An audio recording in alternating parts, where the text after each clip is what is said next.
Finishing touch देण्याचं काम होईल का हे पाहावं लागेल. 6 चेंडू 13 धावा पहिल्या चेंडूवरती इनसाइड आउट स्ट्रोक केला. ऐटीत खेळला गेलेला आजच्या दिवसातील सर्वाधिक सुरेख मनमोहक असा षटकार सचिन पाडळकरच्या बॅटमधून stand and deliver clear boundary line करताना आपल्याला पाहायला मिळाला. प्युअर क्लास या चेंडूवरती होता.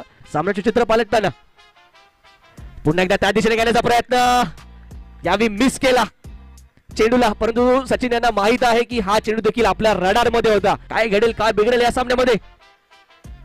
पुन्हा एकदा यॉर्कर बॅटची आउटर एज घेतली आहे.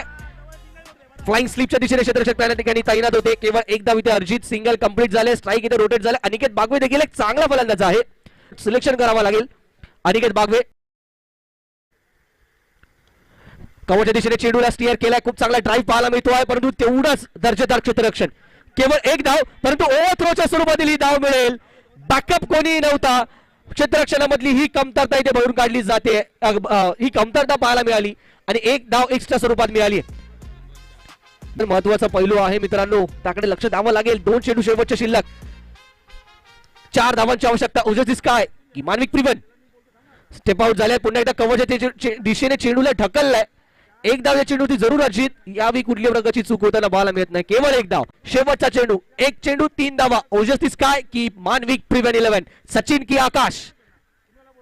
मोठा फटका सचिनच्या बॅट मधून येतो जरूर आणि चेंडू out of the park. Match winning knock ball Sachin Patankar. Sachin या नावाभोवती असलेलं वलय सचिनने पुन्हा एकदा सिद्ध करून टाकलंय. क्रिकेट आणि सचिन या नावाला आपण दूर करू शकत नाही.